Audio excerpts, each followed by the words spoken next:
Acara selanjutnya yakni sambutan-sambutan. Yang pertama, sambutan akan disampaikan oleh Ibu Koordinator Program Studi Tadris Biologi FTIK UIN Khas Jember. Kepada beliau Ibu Dr. Hajah Umi Fariha MMMPD untuk dapat dipersilakan.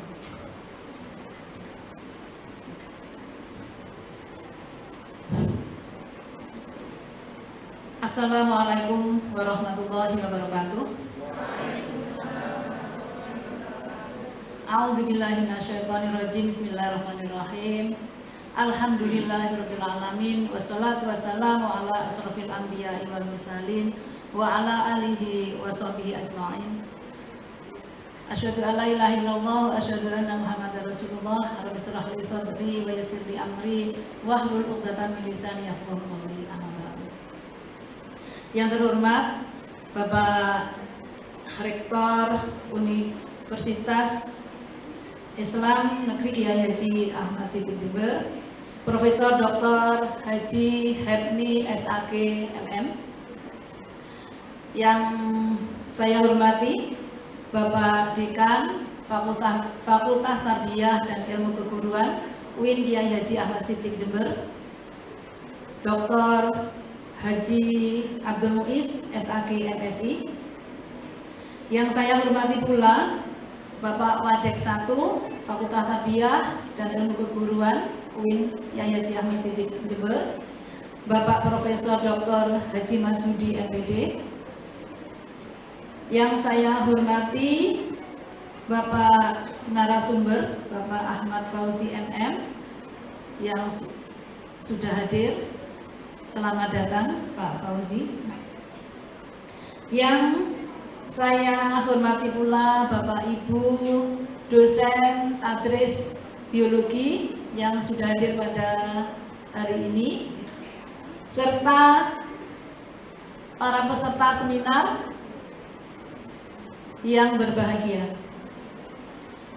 Alhamdulillah pada pagi hari ini kita bisa melaksanakan acara Seminar Nasional Pendidikan Biologi yang kedua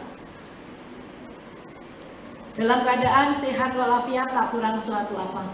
Semoga sholawat serta salam tetaplah terlimpahkan kepada junjungan Nabi besar kita Muhammad SAW yang telah membawa umat manusia dari zaman kegelapan menuju ke zaman yang terang benderang, yang penuh dengan iman dan Islam. Bapak Ibu dan hadirin yang berbahagia, izinkan pada hari ini saya mengucapkan terima kasih yang pertama kepada Bapak Wadek 1 yang telah bersedia hadir untuk membuka Seminar Nasional Biologi 2 ini. Yang kedua, saya juga mengucapkan terima kasih kepada Bapak narasumber yang telah bersedia meluangkan waktunya untuk membagi atau berbagi ilmu kepada kita. Ya, Bapak narasumber kita ini dari Universitas Muhammadiyah Malang yang ahli di bidang pendidikan biologi dan sudah sering ya, sudah jam terbangnya sudah tinggi untuk menjadi narasumber. Saya juga mengucapkan terima kasih kepada Bapak Ibu Panitia yang sudah berusaha semaksimal mungkin untuk terlaksananya Seminar Nasional Biologi 2 ini sampai secara baik ya, secara lancar begitu ya. Semoga sampai akhir nanti kita bisa mengikuti sampai selesai.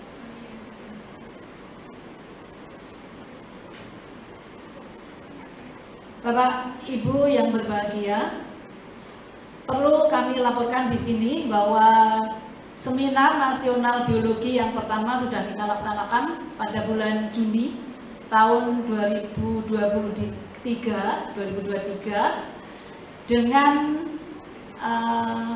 melaksanakan call for paper juga, dan Dari call for paper itu, makalah-makalah peserta akan dipublish pada proceeding FTIC yang ber-ISBN. Dan alhamdulillah pada hari ini kita juga bisa melaksanakan seminar nasional biologi yang kedua dengan call for paper juga, dengan call for paper juga, dan insya Allah makalah-makalah peserta nanti juga akan dipublish pada proceeding FTIK yang ber-ISBN.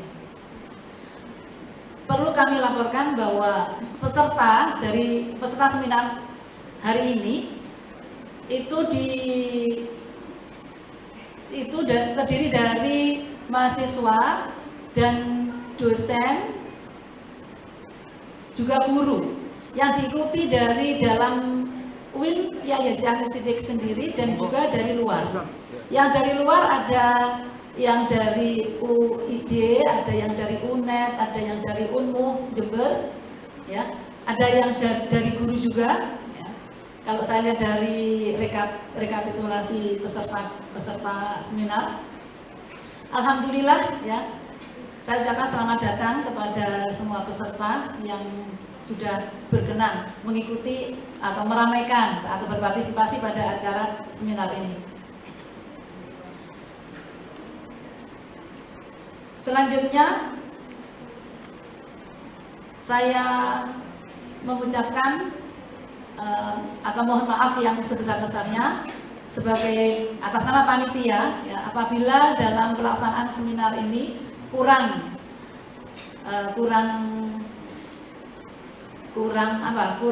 ada yang dirasakan kurang atau kurang berkenan di hati, kami mohon maaf yang sebesar-besarnya.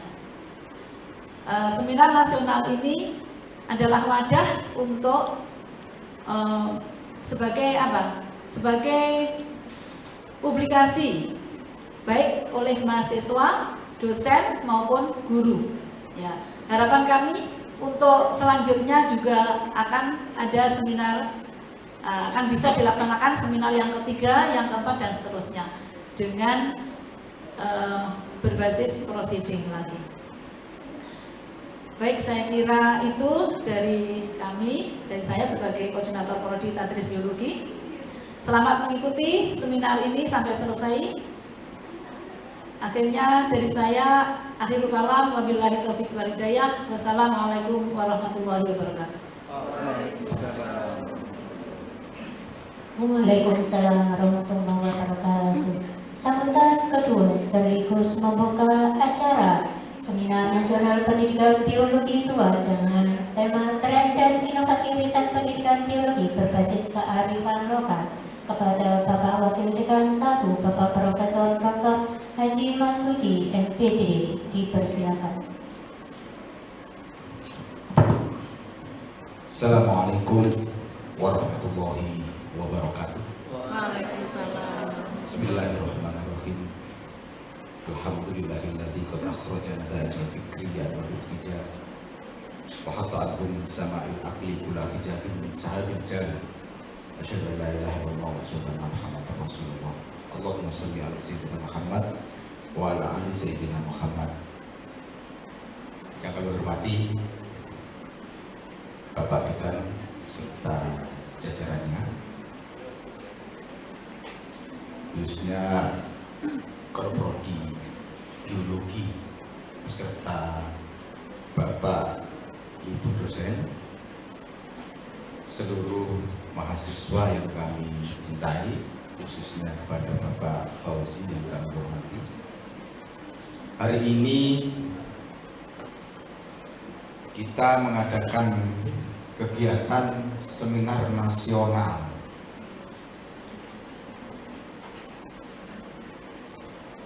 terkait dengan pendidikan biologi dalam rangka memupuk, mengembangkan sumber daya mahasiswa, sumber daya manusia yang tidak hanya diperoleh pengetahuannya lewat kelas belakang, akan tetapi banyak kegiatan-kegiatan yang harus saudara dapatkan di luar kelas terpopuler yang ada. Nah, hari ini Korprodi merespon luar biasa, mengadakan satu kegiatan yang dinamakan kegiatan seminar nasional dengan tema tren dan inovasi riset pendidikan biologi berbasis kearifan lokal. Hal ini untuk menunjang juga bahwa prodi biologi harus naik kelas, itu ya, naik kelas. Yang selama ini mungkin dipandang oleh orang sebelah mata, sekarang biar memandang melek dengan kedua mata. Kearifan lokal ini penting menjadi bahasan kita, karena kita juga bisa mengkonsepsikan sebagai lokal jenius yang bisa diartikan sebagai cultural identity. Nah, di antara ini kira-kira tanda-tandanya apa? Kan gitu toh.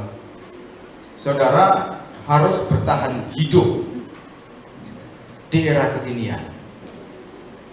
Di era kekinian yang serba canggih, hidup di dunia teknologi yang mungkin bisa menyeret saudara ke dunia lain ya, yang mau tidak mau Anda harus mensikapi. Oleh karena itu, saudara harus memiliki, bisa mengakomodasi budaya-budaya luar yang ada. Oleh karena itu, riset ini sebuah penemuan baru dalam rangka untuk memecahkan masalah atau kebutuhan-kebutuhan yang ada. Saudara tidak hanya mampu belajar biologi, akan tetapi harus mampu menggali potensi berpikir dan harus mampu untuk memecahkan masalah belajar. Maka saya sangat senang sekali, konsen sekali terhadap kajian-kajian seperti ini. Oleh karena itu, saya mohon seluruh peserta bisa mengikuti secara baik mulai dari awal sampai akhir. Dan salam dari Bapak Dekan. Bapak Dekan hari ini masih belum bisa bergabung karena ada acara, sehingga saya diminta oleh Korprodi untuk ada di hadapan saudara membuka acara kali ini. Tidak apa-apa, yang penting acaranya berjalan dengan lancar demi fakultas kita dan demi saudara semua. Oleh karena itu, pada pagi hari ini kita buka dengan membaca basmalah bersama-sama. Bismillahirrahmanirrahim. Kegiatan seminar nasional dengan tema tren dan inovasi riset pendidikan biologi berbasis kearifan lokal dinyatakan dibuka. Dan saya akhiri, wallahul muwaffiq ila aqwamit thoriq. Assalamualaikum warahmatullahi wabarakatuh. Waalaikumsalam warahmatullahi wabarakatuh. Memasuki acara yang ketiga, yakni penyerahan citra mata yang akan disampaikan oleh Bapak Wadid Sadu, Bapak Profesor Dr. Haji Masudi MPD. kepada keynote speaker pada seminar pagi hari ini, Bapak Ahmad Fauzi MPD. Kepada Pak Wadid dan Pak Fauzi dipersilakan untuk menempati di depan meja.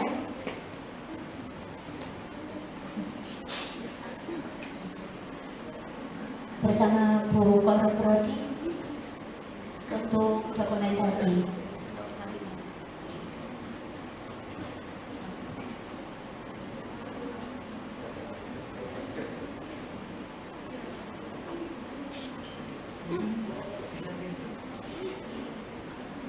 Disampaikan terima kasih. Para hadirin, sebelum kita memasuki acara inti dan kita tutup dengan doa, untuk sesi selanjutnya yakni foto bersama terlebih dahulu sebelum nanti kita akan memasuki ke acara inti kita yaitu seminar. kepada Ibu Koor Prodi dan Bapak Wadah 1 dan Bapak Keynote Speaker untuk bisa menempati ke depan, kita berfoto terlebih dahulu. Fotonya dari sini. Oh, tumpang. Nggak ke sana ya. Jadi masih depan kan? Udah Masa peserta ke sini nggak bisa? semua. Istrinya di sana. Iya, di sana. Saya aslinya Lamongan. Bapak Wadah, kita berfoto terlebih dahulu. Kepada Bapak Ibu dosen Prodi Tadris Biologi bisa maju ke depan untuk berfoto, dan kepada para peserta nanti setelah fotonya menghadap ke sini, nanti semuanya berdiri nih untuk diambil dari posisi depan seperti itu. Bapak Ibu dosen dari Prodi Tadris Biologi, silakan.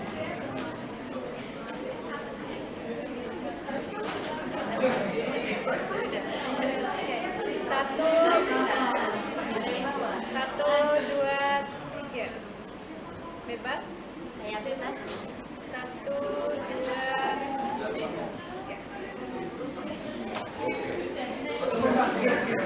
Disampaikan terima kasih. Peserta dipersilakan untuk duduk kembali. A'udzubillahi minasyaitonirrajim. Bismillahirrahmanirrahim. Alhamdulillahirabbil alamin hamdan syakirin hamdan amin hamdan yuwafi ni'amahu yukafi mazidah ya rabbana alhamdu kama yanbaghi li 'azimi sultanik Allahumma shalli wa sallim ala sayyidina Muhammadin salatan tunjina biha min jami'il ahwali wal afat wa taqbilana biha jami'al hajat wa tutahhiruna biha min jami'is sayyi'at wa tarfa'una biha indaka 'ala darajat wa tuballighuna biha salawat min jami'il khairin wa ba'dal umat. Allahumma inna nas'aluka salamatan fid din wa afiyatan fil jasad wa ajatan fil ilmi wa barakatan fil rizqi wa tawbatan qabla al-maut wa rahmatan inda rabbika maghfiratan ba'da al-maut. Allahumma hawwin 'alaina fi sakaratil maut wa najatan min al-afwa inda hisab. Rabbana zalamna anfusana wa lam taghfir lana wa tarhamna lanakunanna minal khasirin. Rabbana atina fid dunya hasanah wa fil akhirati hasanah wa qina adzabannar. Wa sallallahu ala sayyidina Muhammadin wa ala alihi wasallam. Walhamdulillahirabbil alamin. Al-Fatihah. Terima kasih kepada MC atas waktunya. Assalamualaikum warahmatullahi wabarakatuh. Bismillahirrahmanirrahim. Alhamdulillahirabbil alamin. Wassalatu wassalamu ala Rasulillah wa ala alihi wa sahbihi wa mawalah. Amma ba'du. Yang terhormat Rektor Unhas Jember, Bapak Profesor Dr. Haji Hefni SAGMM, dan yang terhormat Dekan FTIK Unhas Jember, Bapak Dr. Haji Abdul Muiz SAG MSI, dan yang kami hormati pula Koordinator Prodi Ibu Hajah Umi Farihah MM, beserta seluruh dosen Tadris Biologi yang sangat kami banggakan, dan tidak lupa pula kepada seluruh audien yang telah berkenan hadir dalam acara diskusi dan seminar nasional ini di ruang rapat FTIK lantai 2. Pertama-tama marilah kita puji syukur kepada Allah Subhanahu wa taala, karena dengan rahmat dan hidayahnya pada hari ini kita diberikan kesehatan, kesempatan untuk bisa hadir dalam forum ilmiah dalam keadaan sehat walafiat. Sholawat serta salam semoga tetap tercurah limpahkan kepada Nabi kita, Nabi Agung Nabi Muhammad Sallallahu Alaihi Wasallam. Semoga kita semuanya diaku sebagai umatnya beliau. Amin amin ya robbal alamin. Para hadirin, Bapak Ibu dan rekan-rekan mahasiswa, untuk memulai acara pagi hari ini ada sebuah pantun. Nanti teman-teman mahasiswa bisa menjawab dengan cakep ya. Makan ketoprak jangan lupa kerupuknya. Bapak Ibu hadirin dan rekan mahasiswa, bagaimana kabarnya? Alhamdulillah ya. Jadi jawaban yang terakhir alhamdulillah gitu ya. Saya ulangi lagi ya, yang semangat. Makan ketoprak jangan lupa kerupuknya. Bapak Ibu hadirin dan rekan mahasiswa, bagaimana kabarnya? Oke, terima kasih ya. Tepat hari ini Senin tanggal 20 November 2023 bertempat di Aula FTIK lantai 2 telah dilaksanakan Seminar Nasional Pendidikan Biologi dengan tema Tren dan Inovasi Riset Pendidikan Biologi Berbasis Kearifan Lokal. Bersama saya Abdillah Fatul Wahab dan pemateri kita dari Universitas Muhammadiyah Malang ya, yang telah berkenan hadir, yaitu Bapak Ahmad Fauzi MPD.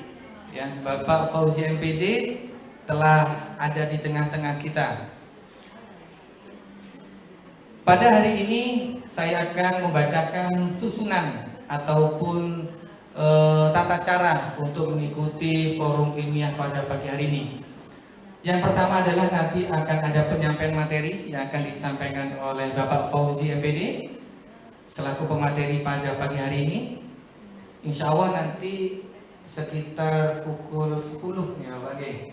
Waktunya ya 10 kurang ya. Setelah itu akan dibuka sesi tanya jawab. Silakan kepada para mahasiswa untuk menyiapkan pertanyaan karena judul tema pada pagi hari ini cukup menjanjikan ya. Ini sebagai masa depan teman-teman mahasiswa untuk bisa mengasah kemampuan kalian di bidang riset dan pendidikan biologi. Karena pada saat ini pendidikan biologi berkembang pesat sekali. Karena kalau kita tahu pendidikan biologi pertama kali dicetuskan pada abad ke-20 Masehi dengan diterbitkannya jurnal Science Education pada abad ke-20. Sehingga mulai dari abad 20 itu bermuncullah penelitian-penelitian, riset-riset yang bisa berkembang sampai dengan saat ini. Di sisi lain, Jepang saat ini sudah memasuki 5.0, 5.0. Sedangkan di negara-negara berkembang atau di negara-negara maju masih 4.0. Nah, ini pertanyaannya adalah bagaimana nanti kita mengimbangi teknologi-teknologi yang sudah berkembang saat ini dengan kearifan lokal yang ada. Oleh karena itu, marilah kita simak ya pemaparan materi yang langsung akan disampaikan oleh Bapak Ahmad Fauzi MPD. Kami persilahkan. Beri aplaus untuk beliau. Terima kasih Pak Dr. Abdullah. Assalamualaikum warahmatullahi wabarakatuh. Waalaikumsalam warahmatullahi wabarakatuh. Yang terhormat Bapak Rektor jajaran dekan di FTIK Unhas Jember, Bu Mi Farihah selaku Prodi Tadris Biologi, Bapak Ibu dosen yang ada di Prodi Tadris Biologi Unhas Jember, kemudian para mahasiswa, para peserta, dan para guru ataupun dosen sebagai pemakalah di seminar ini. Semoga insya Allah semuanya berbahagia. Alhamdulillah, alhamdulillah wa syukurillah wa la haula wa la quwata illa billah. Asyhadu an la ilaha illallah wa asyhadu anna Muhammadan abduhu wa rasuluh. Alhamdulillah, puji syukur kehadirat Allah Subhanahu wa taala karena pada pagi hari ini kita dapat bertemu secara luring di kegiatan seminar nasional ini. Saya sangat bahagia ya kegiatannya luring karena setelah pandemi ini saya baru 2 kali kegiatannya luring di kampus-kampus lain, sementara yang di kampus lain masih daring, terbiasa dengan Zoom dan sepertinya masih belum ingin beranjak tatap muka. Sehingga kalau ada undangan luring seperti ini, insya Allah saya sangat semangat. Oke, pada pagi hari ini ada 2 materi utama yang akan saya sampaikan dan waktunya hanya sampai jam 10 ya. Ini insya Allah ekspres ini ya. Oke, materi pertama terkait tren dan inovasi riset pendidikan biologi berbasis kearifan lokal. Mungkin nanti ya cuma 20 menit saya sampaikan secara sepintas, kemudian sisanya adalah materi terkait bagaimana caranya menulis artikel yang yang mudah diterbitkan di jurnal nasional ataupun mungkin ke internasional. Oke, langsung kita next. Oh, pakai ini ya, sorry. Oke, bisa. Oke. Sebelum saya menjelaskan terkait tren penelitian di pendidikan berbasis kearifan lokal, kita sedikit mengungkap kembali apa sih yang dimaksud dengan pendidikan berbasis kearifan lokal. Sederhananya, kalau seseorang baik peneliti ataupun pengajar melaksanakan, merancang atau mendesain pembelajaran berbasis kearifan lokal, maka ada nilai, ada adat, ada pengetahuan, ada mitos ataupun ada kebiasaan masyarakat yang dihadirkan di pembelajaran tersebut. Melalui pembelajaran semacam ini, harapannya nanti peserta didik tidak hanya belajar terkait konten pembelajaran, namun juga semakin mengenal, memahami, bahkan juga mungkin memiliki keterikatan dengan kearifan-kearifan lokal tersebut, sehingga identitasnya sebagai komunitas di masyarakat tersebut atau identitasnya sebagai bangsa Indonesia menjadi lebih kuat. Selain pemahamannya terkait materi juga semakin meningkat. Ada 3 komponen utama ya yang bisa kita bedah kalau kita mempelajari pembelajaran berbasis kearifan lokal. Yang pertama adalah artefak. Artefak itu sesuatu yang konkret ya, bisa alat, bisa teknologi, bisa produk yang dihasilkan oleh masyarakat. Kemudian artefak ini lebih ke arah value atau pengetahuan yang dipahami oleh masyarakat tertentu terkait sesuatu yang bisa kita hadirkan, kita kaitkan dengan materi yang kita ajarkan. Kemudian juga ada social fact. Ini lebih ke arah bagaimana tatanan sosial di masyarakat yang mungkin bisa kita adopsi untuk pembelajaran yang kita rancang. Nah, sekarang kita lihat trennya. Tren pembelajaran yang dijadikan penelitian, khususnya pembelajaran berbasis kearifan lokal. Selama beberapa waktu terakhir saya sudah mengumpulkan ribuan artikel yang telah diterbitkan di jurnal Sinta, khususnya Sinta 1 sampai Sinta 3. Ada ribuan judul di sana, saya baca satu persatu, kemudian saya identifikasi berapa persen ribuan artikel tersebut yang mengangkat kearifan lokal. Di sini bisa kita lihat grafik berwarna biru itu jumlah artikel per tahun. Secara umum meningkat ya. Dari 2013 sampai 2022 trennya meningkat. Namun di sini yang bisa kita lihat,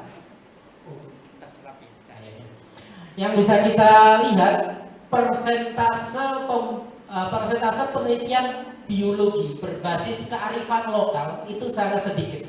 Ya, bahkan ada 2 tahun yang 0%. Kemudian hingga tahun 2022 penelitian pendidikan biologi berbasis kearifan lokal yang dipublish di jurnal nasional Sinta 1 sampai Sinta 3 itu tidak selalu sampai 4%. Jadinya amat sangat sedikit.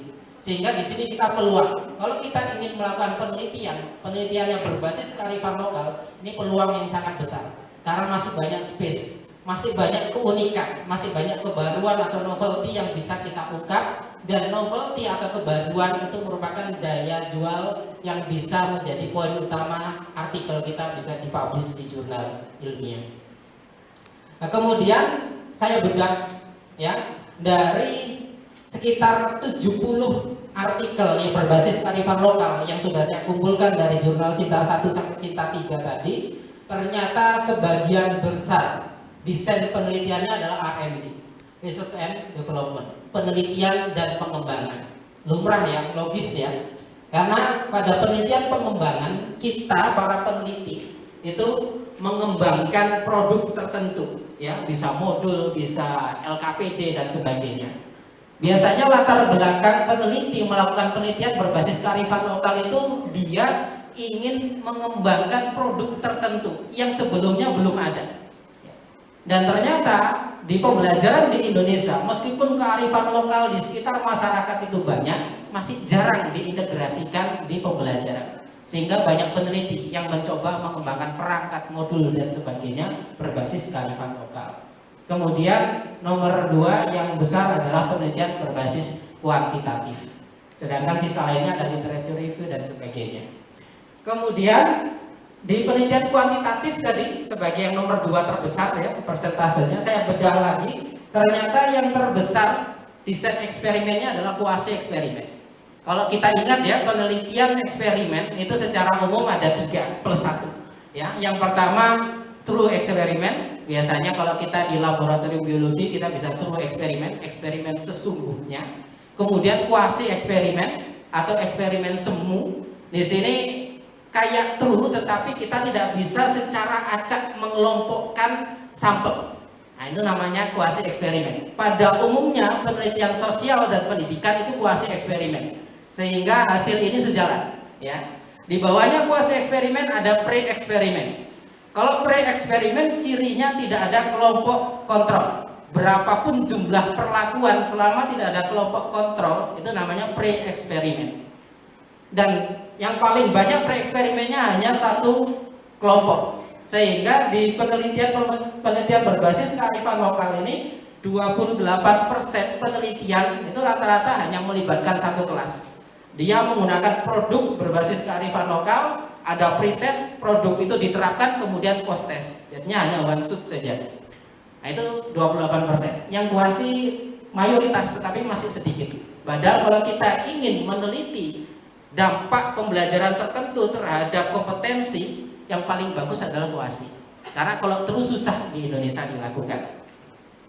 Kemudian tadi persentase tertinggi penelitian berbasis kearifan lokal adalah R&D, ya, Research and Development, penelitian pengembangan. Kemudian saya bedah lagi, penelitian pengembangan itu kan modelnya banyak. Ada model EDI, ada model Tyagarajan 4D dan sebagainya.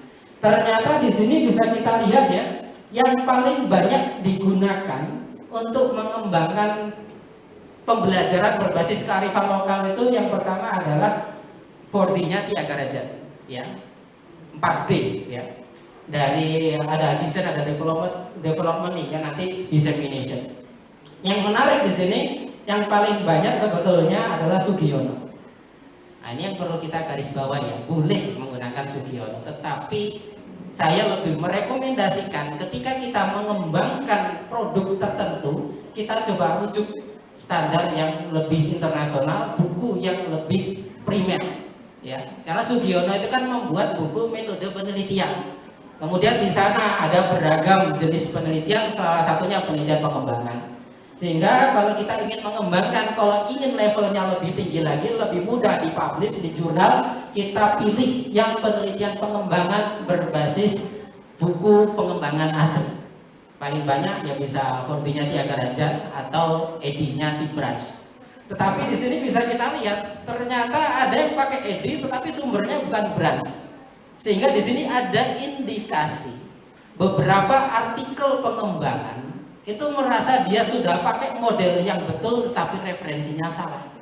Sehingga ketika kita buka, kita explore artikel tersebut, tahapannya ada yang kurang, bahkan tahapannya ada yang salah. Ya, dikatakan EDI itu ada 5 fase. Ya, yang pertama analyze, menganalisis kebutuhan, kemudian desain, merancang, ya, kemudian develop, mengembangkan, kemudian implement, mengimplementasikan hasil pengembangan, kemudian evaluate, mengevaluasi. Evaluasi itu di 4 tahapan ada. Tetapi ternyata ketika kita baca artikel itu, evaluasi diletakkan di langkah kelima. Di sini artinya ada kesalahan memaknai ataupun bahkan kesalahan mengambil referensi yang kredibel.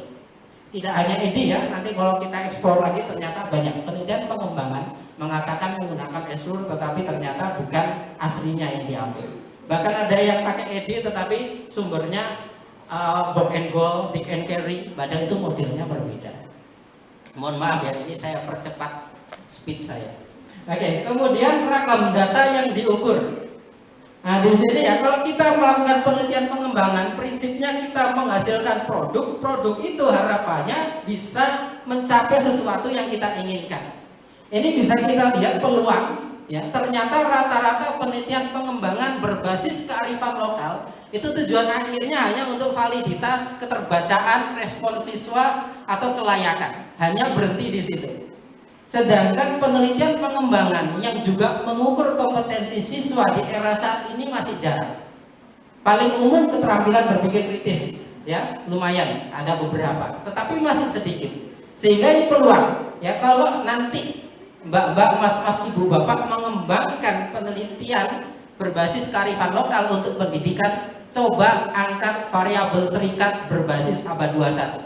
Insya Allah nanti akan mudah dipublish di jurnal. Tetapi kalau hanya hasil belajar atau berhenti di validity, practicality dan sebagainya, ya validitas kemudian keterbacaan, itu sudah terlalu umum dan masih belum mencapai tujuan utama yang kita inginkan. Karena di era saat ini pembelajaran yang bagus adalah pembelajaran yang mencapai kompetensi yang diinginkan di era saat ini, yaitu keterampilan abad 21, setidaknya 4C, atau kita juga bisa tambahkan literasi. Kemudian ragam kelas yang dilibatkan, nah ini juga peluang. Ternyata rata-rata pembelajaran berbasis kearifan lokal yang dipublish di jurnal Sinta itu rata-rata kelas 10. Ya, kalau selalu melakukan penelitian di kelas 10 nanti jenuh. Ya, kelas 11 masih sedikit. Ya, dari Sinta 1 sampai Sinta 3 ribuan judul tadi, sehingga dapat 80 judul kearifan lokal, hanya satu yang meneliti di kelas 11.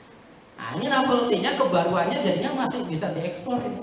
Jadinya nanti kalau ingin penelitian pengembangan targetkan kelas 11 atau kelas 12, tetapi nanti agak susah karena ada ujian persiapan.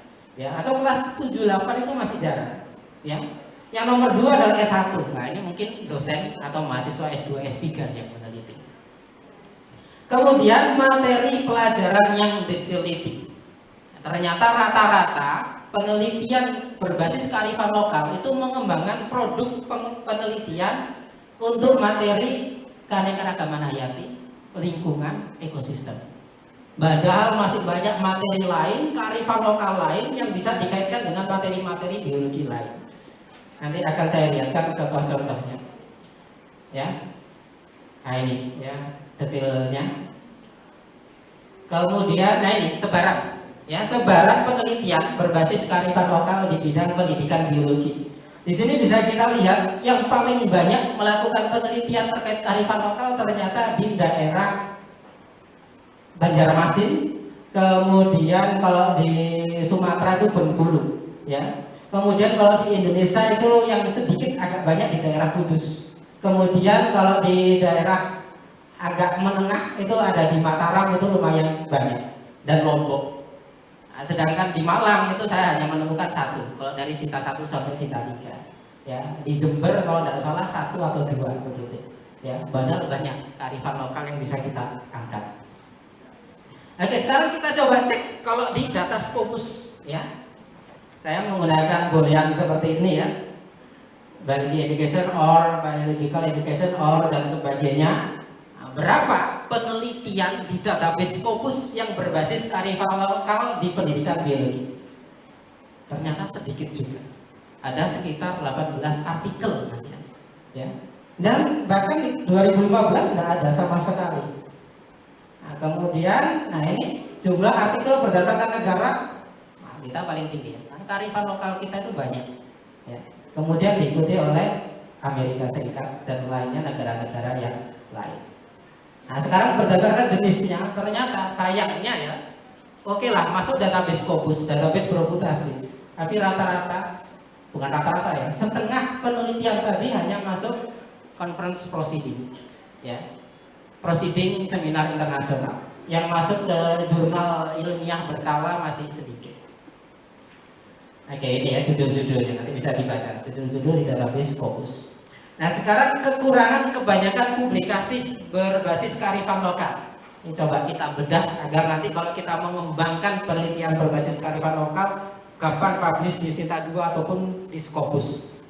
Ya, yang pertama di sini kurangnya kerangka teoritis. Yang penting mengembangkan, tapi landasan teori atau literatur review-nya kurang. Kemudian desain penelitiannya sederhana. Tadi saya tampilkan banyak yang R&D tetapi referensinya kurang jelas, atau R&D tapi tahapannya tidak selesai. Katanya Tiagarajan tetapi cuma sampai D yang ketiga. Katanya ED tetapi E-nya cuma di bagian akhir dan sebagainya. Katanya penelitian pengembangan tapi rata-rata pakai Sugiono. Kalau mau internasional coba jangan Sugiono. Boleh sih tetapi kita minimalisasi. Kemudian asesmen kurang terstandarisasi. Tadi saya katakan rata-rata itu penelitian pengembangan kearifan lokal hanya sampai validitas dan sebagainya. Terkait validitas, instrumennya rata-rata kuesioner. Tetapi ketika kita buka metode di naskah yang kita baca, tidak ada sumber kuesioner. Tetapi kalau kita ingin targetnya jurnal Sinta 1, 2 atau internasional, tadi yang saya sarankan, ya jangan berhenti di validitas. Kita coba uji cobakan produk tersebut, kemudian kita ukur kompetensi yang kita inginkan. Misalkan critical thinking skills, keterampilan berpikir kritis. Nah, kita jangan hanya menuliskan variabel terikat pada penelitian ini adalah keterampilan berpikir kritis, instrumennya soal esai. Nggak hanya sampai situ. Kita sampaikan instrumen ini dikembangkan berdasarkan indikator atau rubrik misalkan dari Zubaidah et al. Penelitian ini mengembangkan modul berbasis kearifan lokal di Jember yang targetnya dapat memberdayakan metakognisi siswa. Instrumen metakognisi untuk mengukur data metakognisi tersebut misalkan dikembangkan oleh Korebima et al. dan sebagainya. Biar asesmennya jelas, terstandarisasi. Ada tadi penelitian pengembangan menggunakan problem solving skills, tetapi rubriknya tidak disampaikan, referensinya nggak ada. Ada yang literasi sains, tetapi juga tidak disampaikan. Ada yang literasi lingkungan bagus, dia menggunakan instrumen MSEAS. Artinya sudah bagus, sudah ada standarnya, sudah jelas referensinya.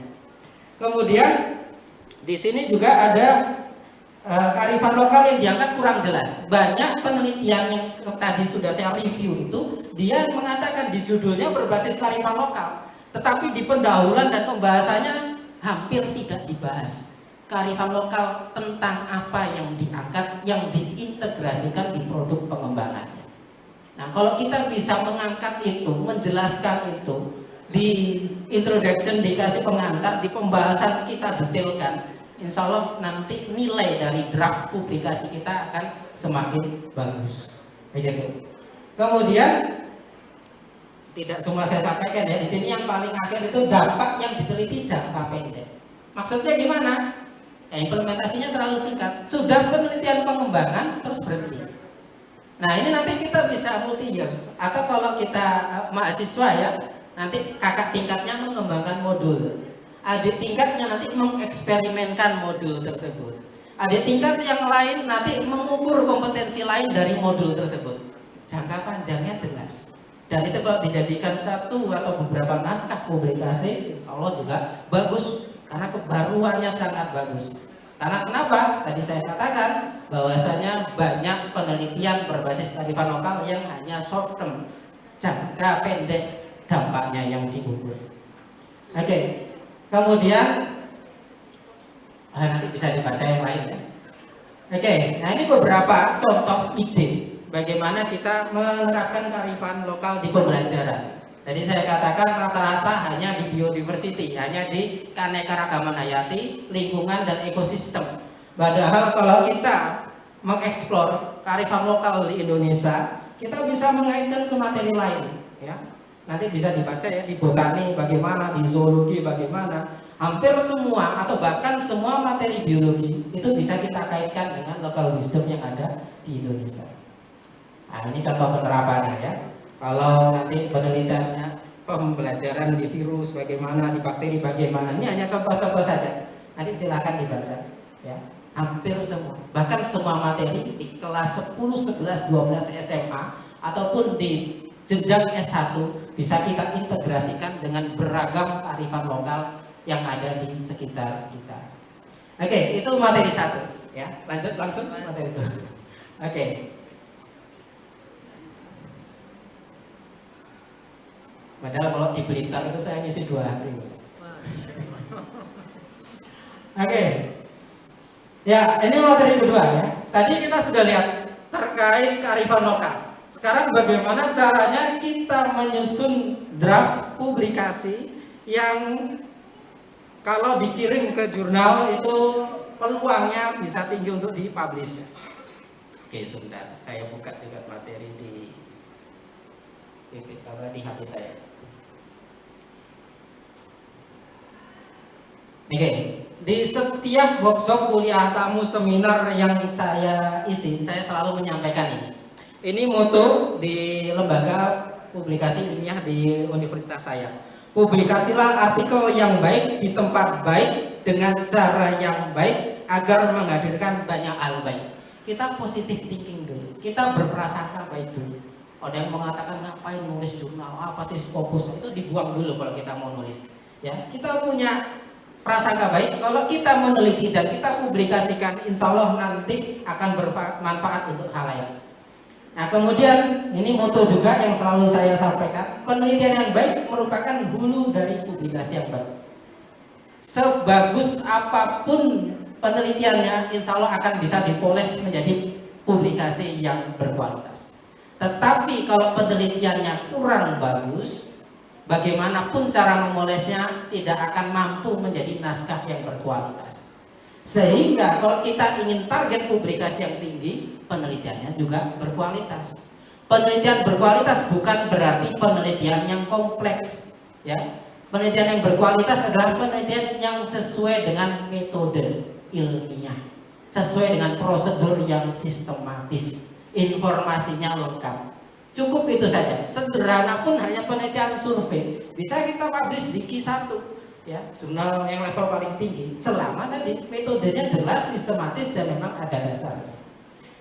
Nah, sekarang ini tidak usah saya sampaikan ya, ragam level dari publikasi ilmiah. Nah, sekarang kita coba bedah bagaimana sih draft naskah yang bagus untuk dipublikasikan di jurnal ilmiah. Yang pertama kita buka pendahuluannya dahulu, ya. Di pendahuluan itu ada ada beberapa komponen yang seharusnya dimunculkan agar editor senang membaca naskah kita, sehingga naskah kita bisa dilanjutkan ke proses review. Yang pertama adalah paragraf pembuka dan konsep dasar, ya. Ketika kita membuat paragraf pembuka, jangan berangkat terlalu jauh.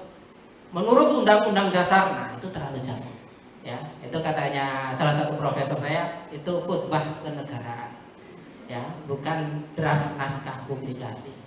Kalau kita ingin meneliti terkait keterampilan berpikir kritis, pendahuluannya langsung keterampilan abad 21 termasuk kompetensi utama yang harus diberdayakan. Langsung dari keterampilan abad 21. Kita ingin mengangkat permasalahan literasi sains, maka kita bisa buka dengan literasi secara umum. Saat ini literasi merupakan hal utama yang perlu diajarkan di setiap pembelajaran, gitu, ya, tidak terlalu jauh.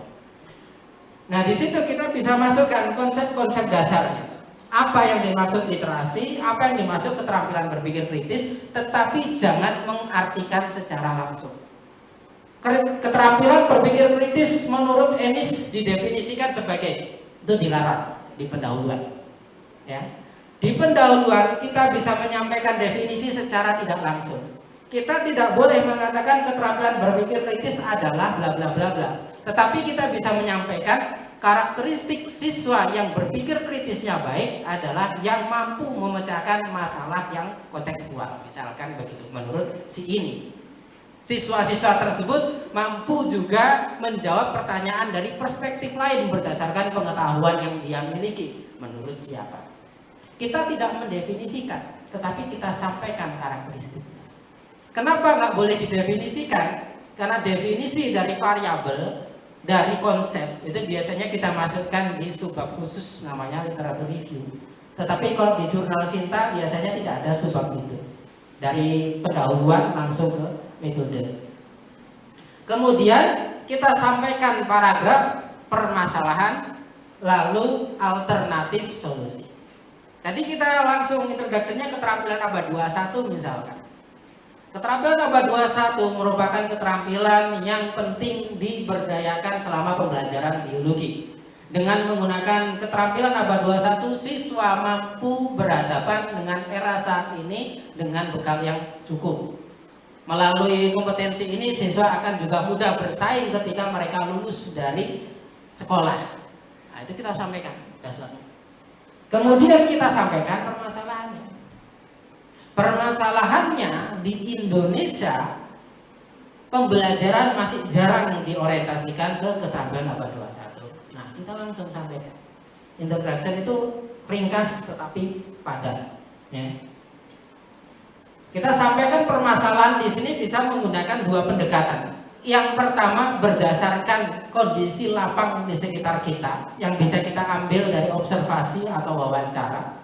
Misalkan ya, di Jember ternyata masih banyak sekolah yang gurunya belum menerapkan pembelajaran berbasis keterampilan abad 21. Fenomena ini didasarkan pada hasil observasi tanggal sekian di beberapa sekolah di Kabupaten Jember, misalkan seperti itu. Lebih lanjut berdasarkan wawancara dengan guru masih kesulitan menerapkan pembelajaran semacam itu. Itu kalau permasalahan langsung kita ambil berangkat dari kondisi sekitar kita. Tetapi kadang-kadang kita belum punya data seperti itu. Maka kita bisa menggunakan pendekatan kedua untuk memunculkan permasalahan. Kita ambil informasi dari penelitian lain. Sekarang banyak penelitian yang melaporkan tingkat keterampilan abad 21, tingkat keterampilan berpikir kritis, tingkat literasi. Nah, itu kita ambil. Ya. Didasarkan pada Budi misalkan ya, Budi 2020 level berpikir kritis siswa SMA di Jember masih pada kategori sedang. Sejalan dengan itu, menurut Ani, beberapa guru yang disurvei di penelitian ini ternyata juga sulit menerapkan model pembelajaran yang orientasinya abad 21. Nah, itu kita sampaikan permasalahan bukan langsung dari yang kita dapat di lapang, tetapi kita ambil dari informasi-informasi lain di publikasi yang lain. Setelah permasalahan, kita sampaikan alternatif solusinya.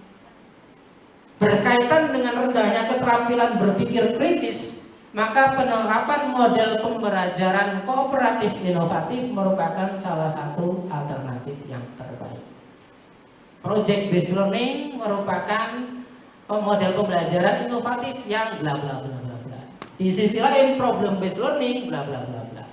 Nah, itu kita sampaikan alternatifnya untuk mengarahkan ke solusi utama yang akan kita hadirkan di pembelajaran penelitian kita. Nah, kemudian setelah kita sampaikan alternatif solusi, nah ini kunci utama di pendahuluan, state of the art. Ya, state of the art itu apa? State of the art itu cara penulis untuk memunculkan kebaruan atau novelty dari gap analisis yang dia lakukan. Gap analisis itu apa? Gap analisis itu analisis kesenjangan. Kesenjangan apa? Kesenjangan penelitian-penelitian sebelumnya. Secara sederhana, penelitian sebelumnya yang meneliti variabel tersebut belum melakukan apa sih? Banyak keterampilan berpikir kritis, tetapi kekurangannya apa? Kekurangan itu kita angkat, kita jadikan kebaruan penelitian kita. Itu namanya state of the art. Ini harus muncul. Kalau tidak muncul, kita kirim ke Sinta 2, misalkan ke jurnal yang saya kelola, Jurnal Pendidikan Biologi Indonesia. Ya pilihannya dua, selain ditolak ya revisi mayor, begitu. Ya, jadinya kebaruan harus kita jual. Caranya gimana? Tadi saya katakan, ya kita sampaikan penelitian-penelitian yang sesuai dengan variabel kita. Nah, tadi sudah saya paparkan terkait kearifan lokal. Ada banyak peluang gitu ya. Penelitian di kearifan lokal rata-rata kalau eksperimen masih banyak yang pre misalkan. Kemudian kalau penelitian kearifan lokal kebanyakan hanya berhenti di validitas dan sebagainya. Penelitian kearifan lokal yang menembak kompetensi lain rata-rata masih hasil belajar. Nah, itu bisa kita kemas. Misalkan kita ingin melakukan penelitian kearifan lokal di materi metabolisme misalkan. Nah, di paragraf state of the art ini kita sampaikan secara jujur. Penelitian yang melaporkan pembelajaran biologi berbasis kearifan lokal sebetulnya sudah beberapa kali dilakukan. Nah, itu jujur kita sampaikan. Dari berbagai penelitian tersebut, rata-rata hanya mengangkat materi keanekaragaman hayati, yaitu penelitiannya si A, si B, si C, dan si D. Namun ada dua penelitian kearifan lokal di materi virus. Tetapi keduanya hanya berhenti sampai uji coba skala kecil misalnya, yaitu penelitiannya si ini dan si ini. Penelitian lain sudah sampai ke kompetensi abad 21, tetapi instrumennya masih kurang jelas, yaitu penelitian si ini dan si ini. Kemudian kita sampaikan kebaruan kita. Oleh karena itu, penelitian ini akan melaporkan penelitian berbasis kearifan lokal di materi virus atau materi apa dengan menggunakan instrumen yang terstandarisasi.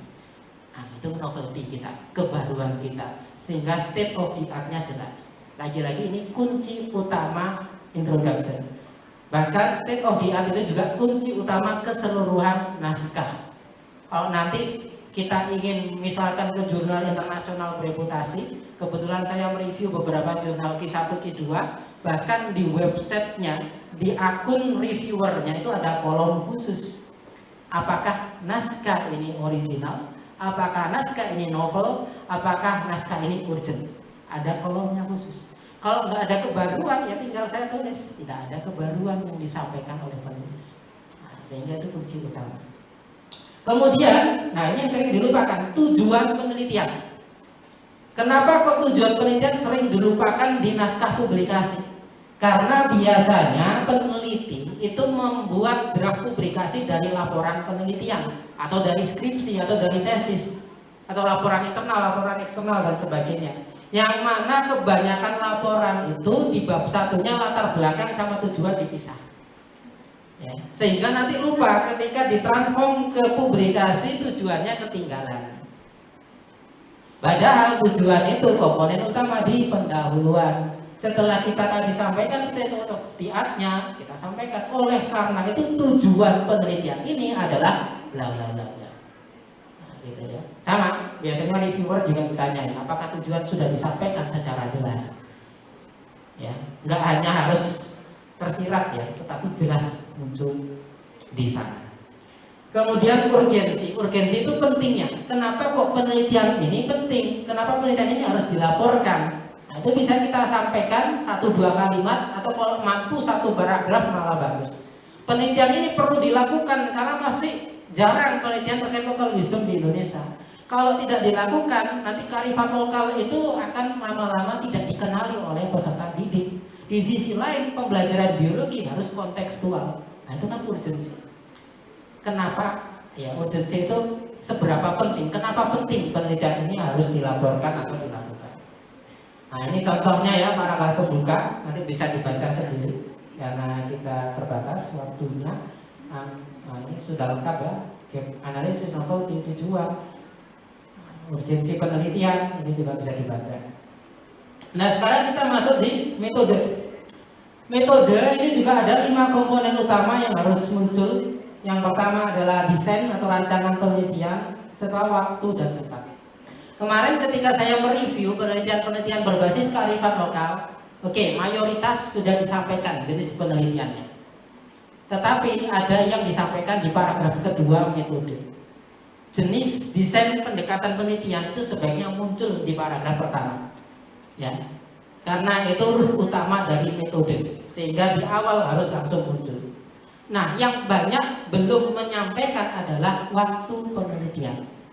Padahal waktu itu variabel utama dalam penelitian. Ya.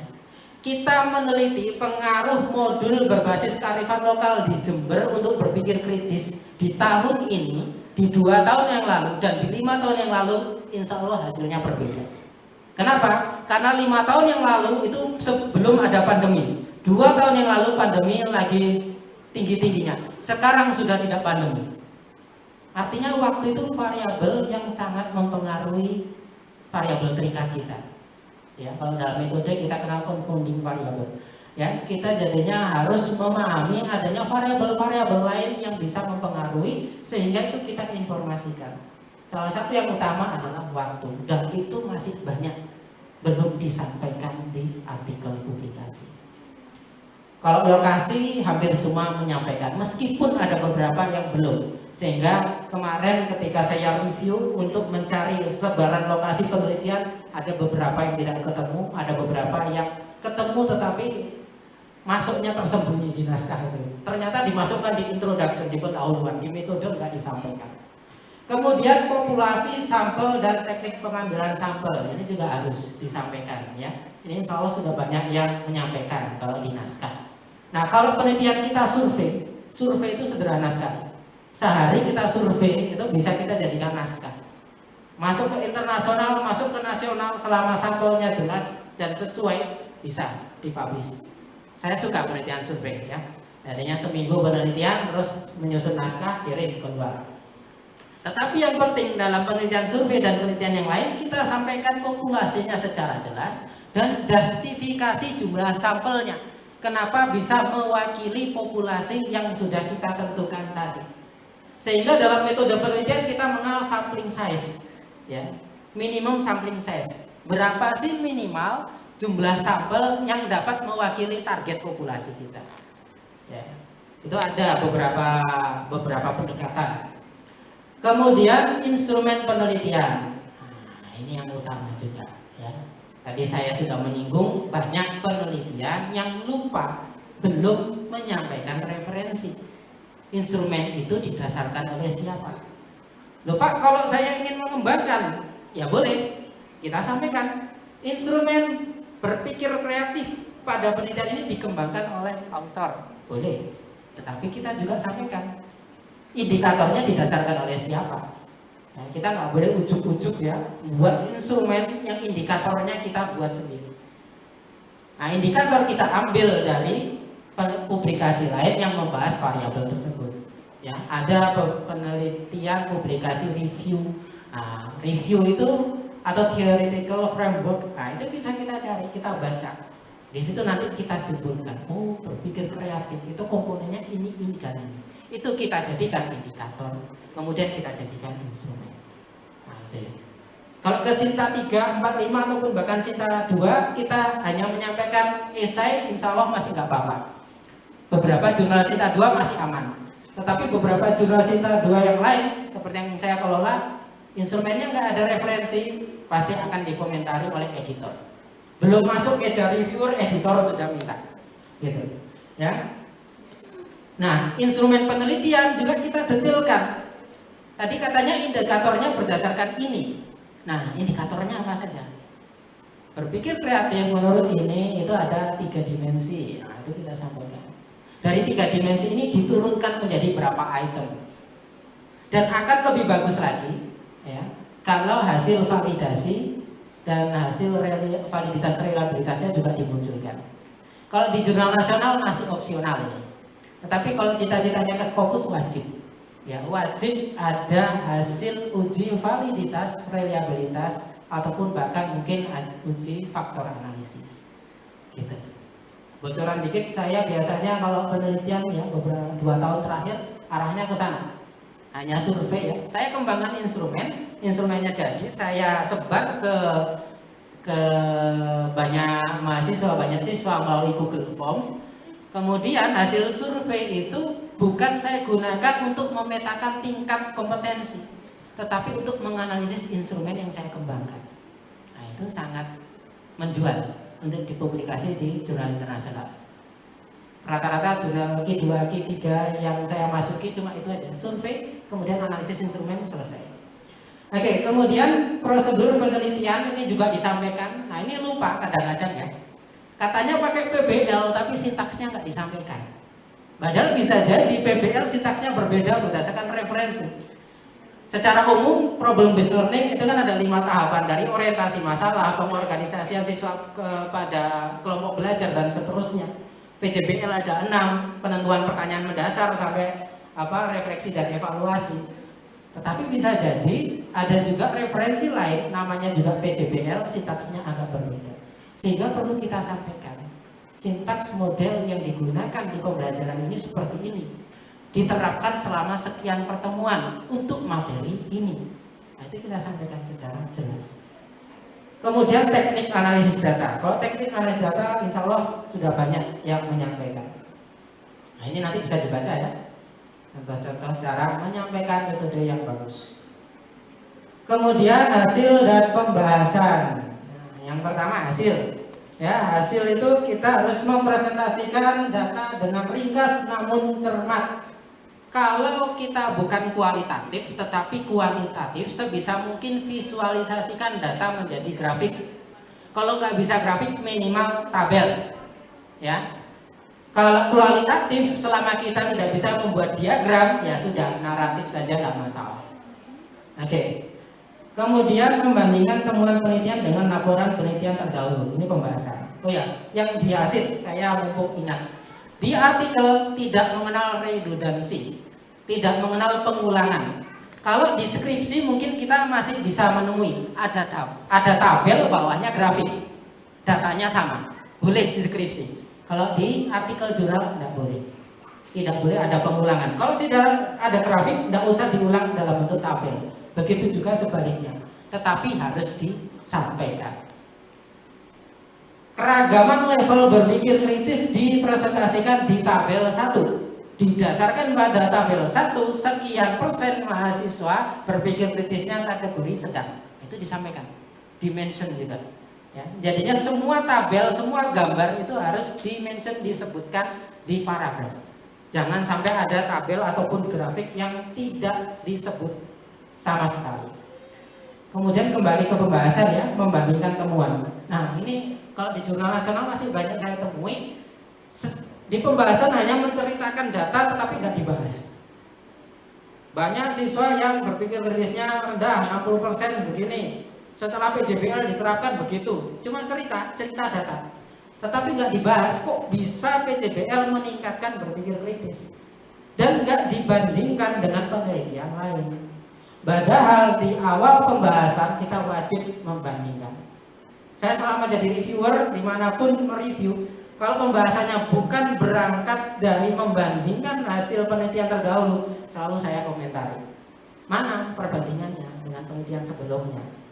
Tentu tidak ada penelitian yang sama persis dengan penelitian kita, tetapi kita cari yang serupa. Kita mengembangkan pembelajaran berbasis kearifan lokal di metabolisme, belum ada, tetapi kita bisa bandingkan dengan penelitian serupa berbasis kearifan lokal di kelas yang sama, gitu, ya, atau di level sekolah yang sama, nggak apa-apa.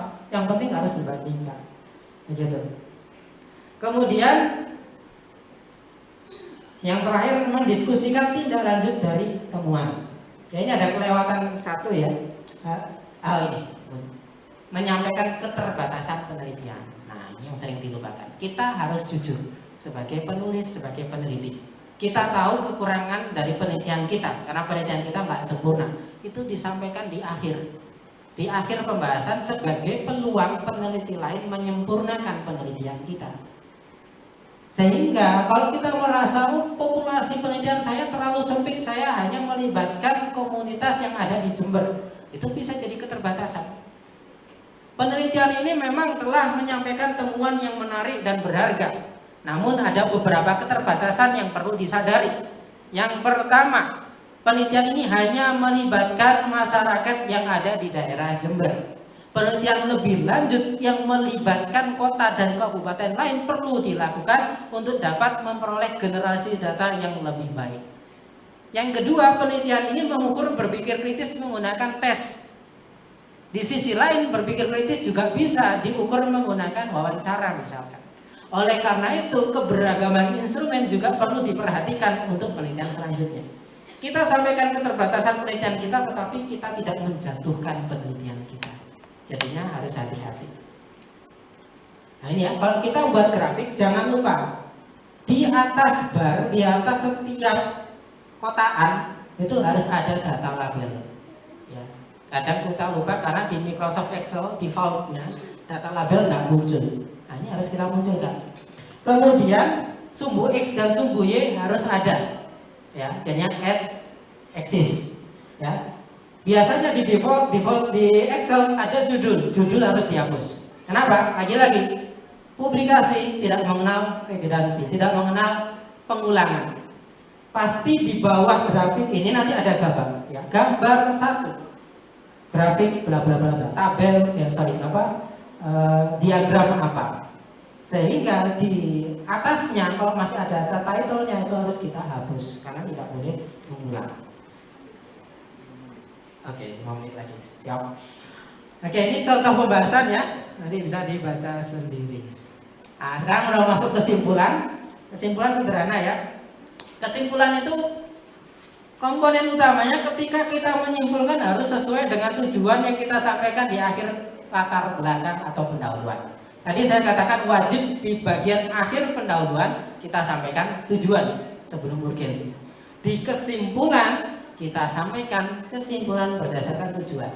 Insya Allah aman, meskipun kalau khilaf kadang kesimpulan nggak nyambung. Tujuannya A, kesimpulannya B. Tujuannya 2, kesimpulannya 3. Dan ketika menyimpulkan, beda dengan skripsi, kita bentuk menjadi paragraf. Naskah artikel tidak mengenal ballot and numbering, ya, tidak mengenal poin-poin dan nomor, sehingga semua yang awalnya bentuk nomor, apakah langkah, prosedur, kesimpulan, rumusan masalah atau tujuan, kita ubah menjadi paragraf.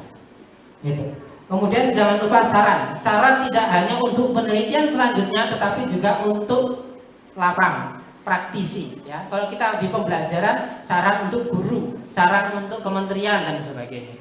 Tidak hanya untuk penelitian selanjutnya. Nah, ini terakhir ya, abstrak ya. Abstrak ini komponennya ada ini ya, ada 5. Ya, kalimat latar belakang itu penting, tapi jangan panjang-panjang. Cukup 1 atau 2 kalimat. 1 kalimat tetapi sudah memunculkan masalah. Contohnya, kita ingin meneliti berpikir kritis. Kita coba buat 1 kalimat yang masalahnya muncul. Keterampilan berpikir kritis termasuk keterampilan abad 21 yang pemberdayaannya masih jarang dilakukan di Indonesia. 1 kalimat masalah sudah jelas. Kemudian tujuan. Penelitian ini bertujuan untuk meningkatkan keterampilan berpikir kritis siswa melalui model apa. Kemudian desain penelitian. Penelitian kuasi eksperimen ini melibatkan populasi daerah ini dengan sampel ini melalui teknik itu. Kemudian model pembelajaran diterapkan selama 2 pertemuan di materi ini. Sebenarnya nggak boleh ya 2 pertemuan. Kemudian hasilnya 2-3 kalimat. Didasarkan pada hasil analisis, PJBL mampu memberdayakan metakognisi dan kritis siswa secara signifikan. Titik. Kesimpulan rekomendasi. Oleh karena itu, PJBL perlu diterapkan secara kontinu di berbagai sekolah di Indonesia. Misalkan seperti itu. Ini contoh yang lain. Sudah saya garis-garisi komponen-komponen yang tadi saya sampaikan di slide sebelumnya. Oke, kalau referensi nanti bisa dibaca, prinsipnya referensi itu 80% adalah referensi yang selevel dengan jurnal target kita. Kita ingin ngirim ke jurnal Sinta 2, maka 80% referensi harus Sinta 2. Kita ingin ke Scopus Q2, maka referensi harus minimal Scopus Q2. Prinsipnya kalau kita buat makanan komposisinya nggak enak, makanannya nggak enak. Kalau kita mau buat naskah, komposisi referensinya kurang bagus, naskah kita juga kurang bagus. Oke, itu yang bisa saya sampaikan. Nanti ini bisa dibaca sendiri langkah-langkah yang biasa saya lakukan untuk mengembangkan naskah yang insya Allah bernilai lebih. Dan kalau nanti kurang, bisa nyambangi YouTube saya. Di situ sudah banyak video terkait statistik dan analisis data maupun penulisan. Terima kasih. Assalamualaikum warahmatullahi wabarakatuh. Waalaikumsalam warahmatullahi wabarakatuh. Ya, sangat luar biasa sekali pemaparan beliau. Untuk sesi selanjutnya tanya jawab. Namun sambil menunggu teman-teman mahasiswa dan Bapak Ibu sekalian membuat pertanyaan, izinkan saya untuk membacakan CV beliau, ya, karena ini penting ya untuk memotivasi kita semua. Yang pertama, nama Bapak Ahmad Fauzi MPD, ya. Lahir di mana, Pak? Malang. Malang. Jadi beliau asli Arema, ya, bukan Persebaya, ya, Arema, ya. Emailnya, ya, itu ada ahmad_fauzi@umm.ac.id. Scopus ID, ya, di sini ada dokumen 42. Untuk citasinya sangat banyak sekali, 296 dan indeksnya 9. Untuk Google Scholar, ya, citasinya 1536, indeksnya 19. Ya. Beliau lahir di Malang, untuk pendidikannya S1, ya, lulus Januari 2017, oke. S2-nya Januari 2017 dengan gelar MPD di Universitas Negeri Malang dengan IPK berapa? 4. Ya, sangat luar biasa sekali.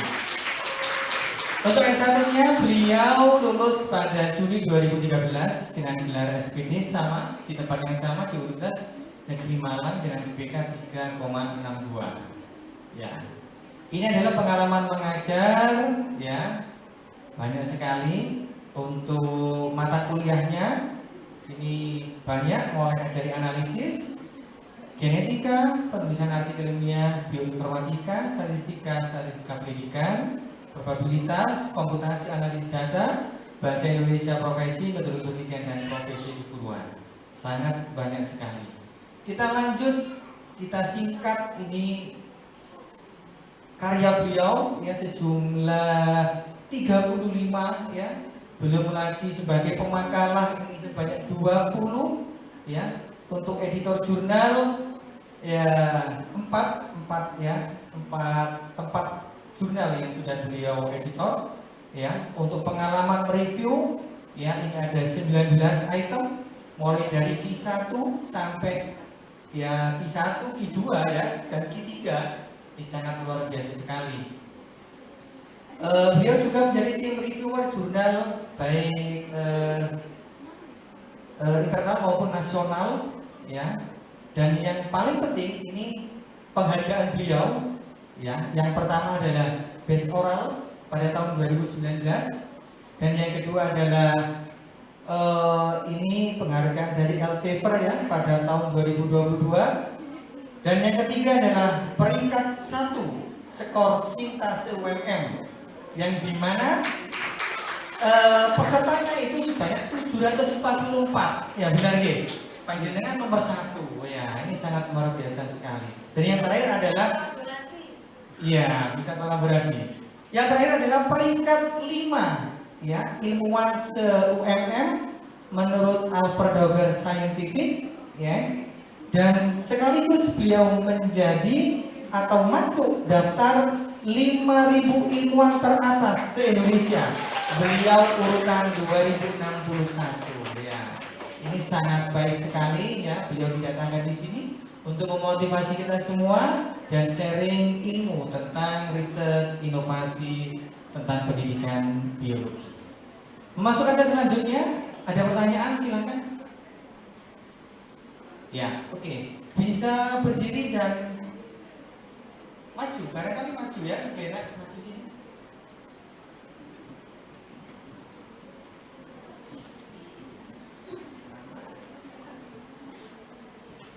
Assalamualaikum warahmatullahi wabarakatuh. Terima kasih atas kesempatannya untuk bertanya. Saya Eliana Masita dari UNMU Jember. Ingin bertanya beberapa hal, Bapak. Di sini cuma ada 3 pertanyaan, namun mungkin bisa dijawab dengan singkat aja. Yang pertama, untuk teknik waktu dalam penelitian itu nulisnya itu dari mulai pelaksanaan di lapangan sampai penulisan artikel atau hanya pada saat penelitian di lapangan saja. Pertama. Yang kedua, bila ada satu jenis penelitian yang telah dilakukan di lapangan lalu digunakan metode kedua atau lebih publikasi namun hanya beda pada metode penelitian, itu apakah boleh? Mengingat kan kita ada yang namanya integrasi penelitian gitu Pak. Nah kemudian yang ketiga itu masih ada hubungannya dengan pertanyaan yang kedua, yakni terkait dengan pertanyaan kedua tadi kan membahas mengenai integritas dalam keilmuan, kan? Kemudian untuk pembatasan plagiasi dalam integritas keilmuan itu sebenarnya bagaimana Pak? Oke, sekian pertanyaan dari saya. Terima kasih. Wassalamualaikum warahmatullahi wabarakatuh. Waalaikumsalam. Bisa langsung dijawab ya? Terima kasih. Siapa namanya lupa? Eliana dari UNMU Jember. Oke, Pak Eliana dari UNMU Jember. Ada 3 pertanyaan ya. Pertanyaan pertama terkait waktu penelitian. Penelitian itu apa sih? Penelitian itu kan tahapan ilmiah. Dan kalau kita ingat di bab metode ilmiah di kelas 10 SMA itu kan ada metode dan sikap ilmiah. Metode ilmiah itu diawali dengan observasi, diakhiri hingga pelaporan. Sehingga penelitian itu kapan mulainya? Sejak observasi, pencarian masalah, hingga nanti pelaporan. Dengan demikian kita harus membedakan antara waktu penelitian dan waktu pengambilan data. Waktu penelitian bisa 1 tahun, waktu pengambilan data bisa 1 bulan atau bahkan 1 hari. Sehingga kalau kita ingin menyampaikan waktu penelitian, sampaikan saja secara kasar dari bulan berapa sampai bulan berapa. Kapan masalah itu ditemukan dan kapan pelaporan selesai. Bukan publikasinya ya, tetapi laporannya sudah dianalisis dan dibahas. Begitu. Ya, itu terkait waktu penelitian. Kemudian terkait apakah satu penelitian nanti bisa dipublikasikan berulang dengan metode yang berbeda. Oke, gini ya. Kita bisa ya mengambil satu data, namun bisa kita publikasikan menjadi lebih dari 1 artikel publikasi. Ya. Misalkan kita sebar kuesioner itu langsung 3 instrumen. Nah, 3 instrumen ini nanti kemudian bisa kita analisis, tetapi datanya tidak boleh berulang yang dilaporkan. Misalkan, saya menyebar ke 600 siswa, nah, 200 untuk penelitian terkait apa, 400 sisanya untuk korelasi, itu boleh ya. Atau kita membuat tim peneliti sehingga nanti yang menyebar ke lapang lebih banyak, networkingnya lebih luas, kemudian nanti kita pecah menjadi beberapa judul. Ingat, data tidak boleh diulang untuk dilaporkan, harus menggunakan data lain yang belum dilaporkan, kecuali kalau kita penelitiannya data sekunder. Kalau penelitian data sekunder, kita bisa mengolah, menganalisis raw data mentah dari berbagai penelitian lain. Systematic literature review, kita juga mengenal ada metode meta-analisis.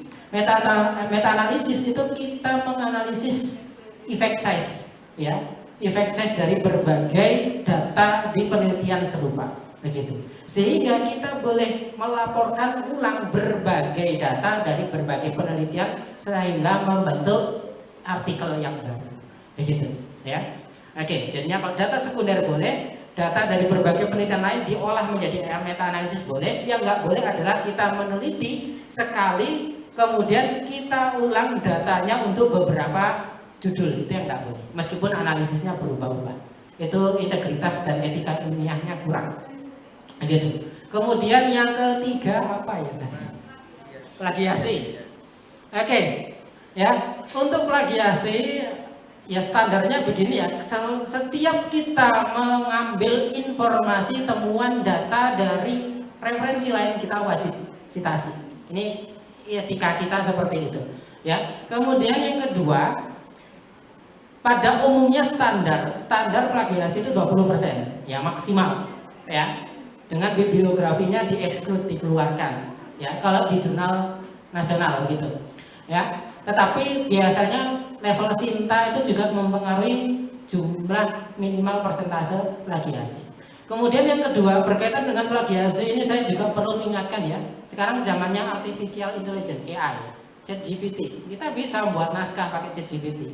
Tetapi Turnitin juga bisa mendeteksi bahwa naskah itu berdasarkan ChatGPT, ya.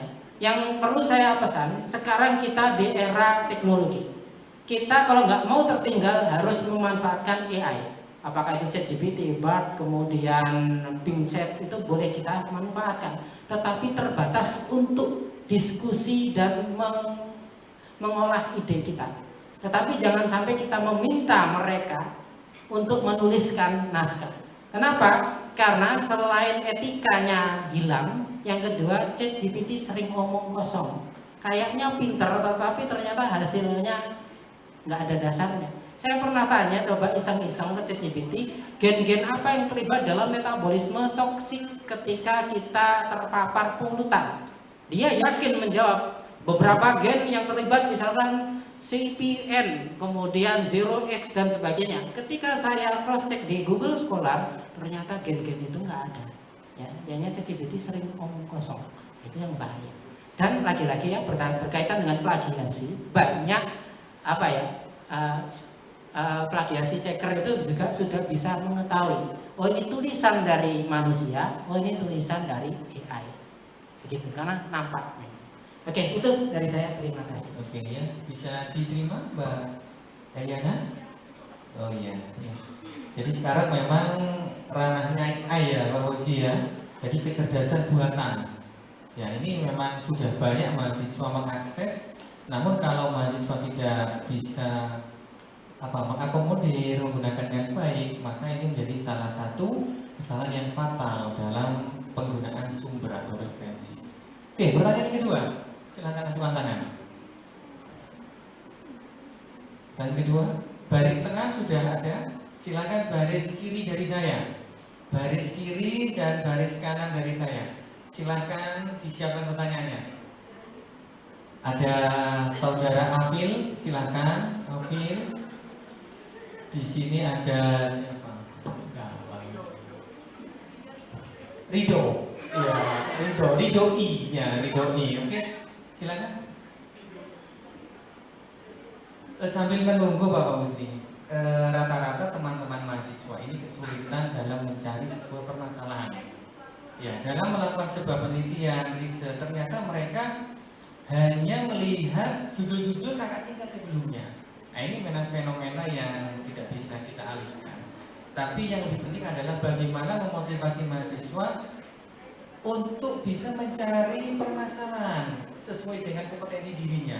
Nah, itu bagaimana tips dan triknya itu bisa di-share ke teman-teman. Ya, terima kasih Pak. Nah, ini bagus ya pertanyaannya. Bagaimana caranya kita mencari permasalahan? Sederhananya begini. Kalau kita nggak punya konsep dasar, informasi dasar, kita tidak bisa membuat sesuatu. Sama, kalau kita ingin mencari ide penelitian, coba buka artikel ilmiah yang ada di Google Scholar sesuai dengan keinginan kita. Nanti ketika kita membaca beberapa artikel tersebut, yang pertama nanti kita akan mendapatkan gambaran bagaimana sih artikel atau penelitian yang ada di bidang saya dan yang terbaru hingga saat ini. Di situ kita dapat inspirasi. Itu yang pertama. Yang kedua, bisa jadi setelah membaca artikel itu kita merasa, loh artikelnya kok begini, ada yang kurang ini. Oleh karena itu kayaknya saya perlu melakukan penelitian yang serupa untuk menyempurnakan kekurangan penelitian tersebut. Begitu. Sehingga kunci utama kita peka terhadap permasalahan penelitian adalah membiasakan diri membaca artikel penelitian. Bagi mahasiswa yang mungkin memulai untuk melakukan penelitian, ya mungkin setiap hari coba nyicil satu hari satu artikel, baca abstrak saja tidak masalah di Google Scholar, sehingga kita nanti akan punya wawasan yang luas terkait permasalahan di bidang kita. Kalau kita nggak pernah baca, kita sempit nanti wawasan kita terkait permasalahan yang bisa dieksplor di pendidikan biologi atau di bidang-bidang kita. Begitu. Itu ya, terima kasih. Oh, ini dari Ibu dosen. Monggo, Bu Rosita. Terima kasih atas kesempatannya. Assalamualaikum warahmatullahi wabarakatuh. Waalaikumsalam. Mohon maaf saya ikut izin bertanya Bapak terkait dengan penelitian yang jenengan sebutkan tadi di presentasi pertama, yaitu penelitian tentang local wisdom atau kearifan lokal. Dan sebenarnya saya menyampaikan keresahan Bapak. Keresahan kami adalah ketika meneliti tentang local wisdom itu adalah two-step research. Jadi ada 2 steps penelitian yang harus terintegrasi dengan pendidikan. Karena local wisdom itu adalah penelitian sendiri, integrasi adalah penelitian sendiri. Jadi kami harus strategi kami bagaimana caranya agar mahasiswa tidak terbebani dari segi waktu, biaya, dan tenaga, gitu Pak. Jadi karena ini mengingat ini adalah two-step research. Terus kemudian misalkan untuk berbasis kearifan lokal sendiri ada beberapa penelitian, ada deskriptif kualitatif, ada yang semi kuantitatif sama seperti kayak ada perhitungan ICF, UV dan sebagainya. Terus kemudian itu baru diintegrasikan ke siswa. Nah, adanya two step research itu memang bisa disiasati dengan menggunakan multi years. Tapi kemudian kembali lagi ketika dia harus kembali ke siswa, kesulitannya adalah kalau multi years siswanya yang dulunya dianalisis kebutuhan itu masih kelas 10, sekarang sudah kelas 11, jadi sudah tidak relevan.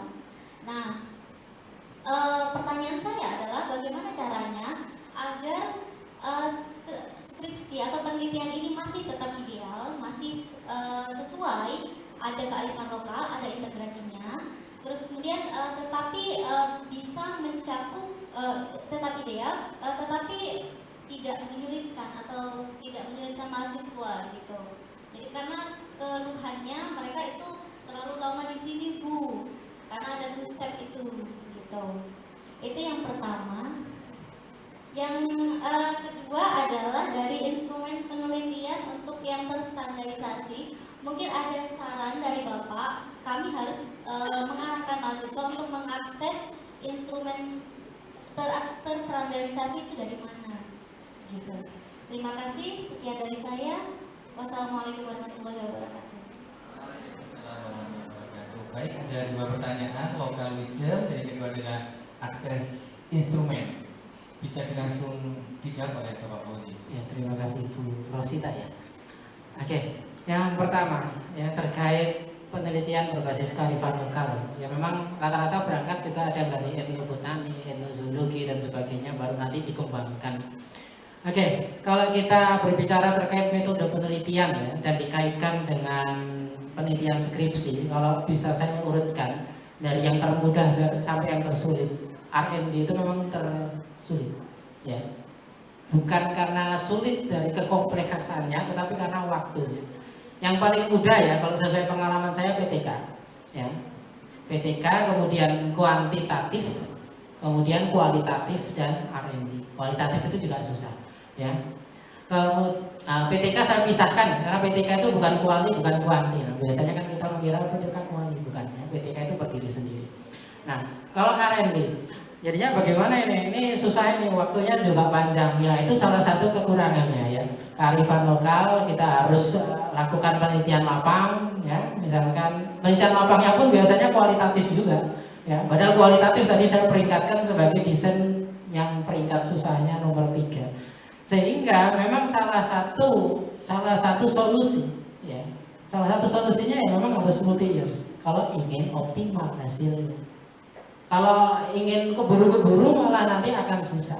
Sehingga ya nanti ketika kita melakukan need analysis, kita need analisisnya permasalahan umum saja. Yang mungkin permasalahan itu tidak akan langsung berubah drastis. Ya, sehingga nanti permasalahannya kita tembak ke level sekolah tersebut atau karakteristik siswa yang seperti apa yang butuh sesuatu yang bisa kita hadirkan dari penelitian pengembangan yang kita lakukan. Sehingga mungkin ya tahun pertama masih penelitian lapang dan kajian potensinya hanya sampai kajian potensi. Kemudian yang kedua penelitian pengembangan, yang ketiga nanti kompetensi yang lain bisa ditembak begitu. Nah, itu salah satu alternatif yang mungkin menurut saya sampai saat ini yang terbaik daripada dipaksakan langsung 1 tahun jadi semua. Kemudian terkait instrumen yang terstandarisasi. Nah, ini tergantung kompetensi, variabel terikat atau data yang ingin kita ukur, ya. Kalau kita ingin misalkan meneliti keterampilan berpikir kritis, maka kita nanti bisa tanya Google, ya. Bisa Google Scholar atau bisa Google yang biasa. Ya, nanti kita bisa cari misalkan judul penelitian the development of critical thinking instrument, critical thinking essay test. Nah, itu nanti akan dapat beberapa. Bahkan banyak artikel yang sudah melampirkan instrumennya secara lengkap. Kalau tidak ada hanya indikator, ya sudah kita bisa email penulis tersebut. Ya, saya kebetulan suka mengembangkan instrumen ya. Jadinya beberapa peneliti itu kadang meng-email saya minta instrumen-instrumen tersebut sehingga tinggal dikirim saja. Begitu. Meskipun ada beberapa author yang susah dihubungi. Nah, kita nanti bisa nyari banyak kok instrumen yang tanpa perlu menghubungi si author itu sudah muncul secara jelas. Begitu. Atau kita bisa mengembangkan sendiri. Nah, nanti mengembangkan bisa jadi ya multi years juga ya. Jadinya tahun pertama ya terkait tadi etnoscience misalkan, etnobotani misalkan, kemudian nanti ada yang lain mengembangkan instrumen, dikembangkan sendiri, tahun depan yang adik tingkatnya yang menggunakan instrumen hasil pengembangan tersebut. Nah, itu terkait pertanyaan pertama. Kemudian pertanyaan kedua tadi terkait instrumen ya. Oh, itu ya, sudah terjawab ya. Oke. Terima kasih. Ada feedback dari Bu Rosita atau kurang tegas? Sampun. Tinggal satu penanya lagi sudah terpenuhi dari sebelah baris kiri, silakan. Ada mahasiswa tadris biologi.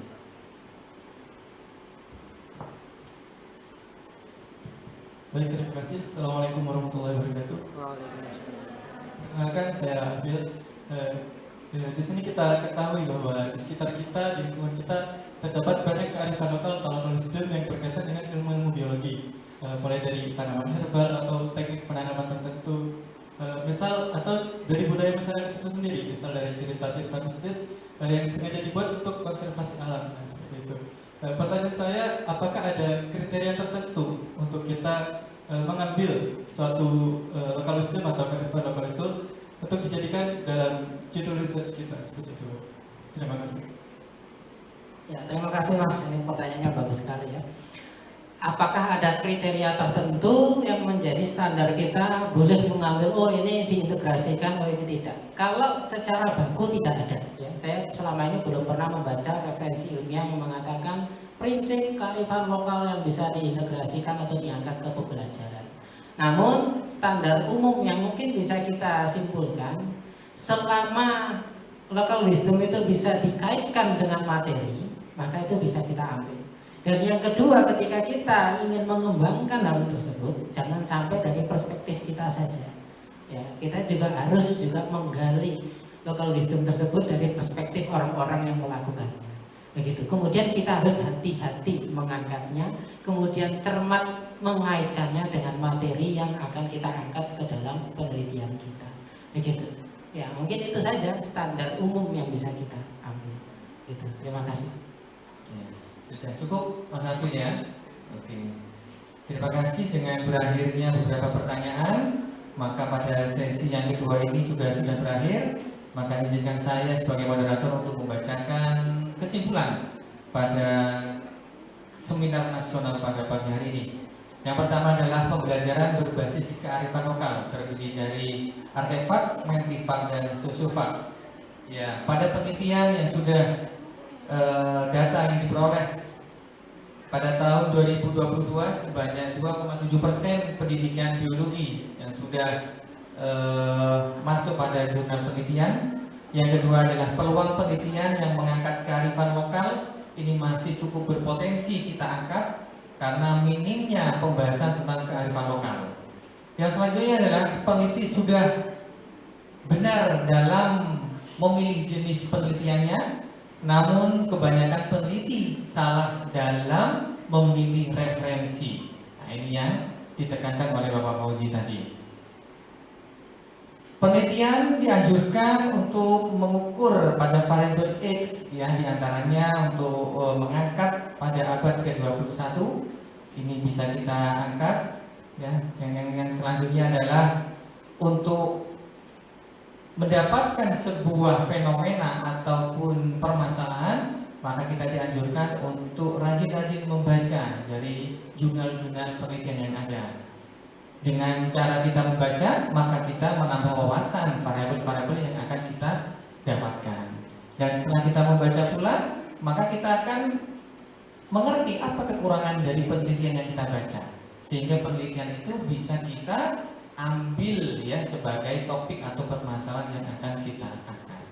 Mungkin itu Bapak Fauzi, ya, serangkaian acara diskusi atau seminar nasional dengan tema riset dan inovasi pendidikan biologi di Fakultas Tarbiyah dan Ilmu Keguruan.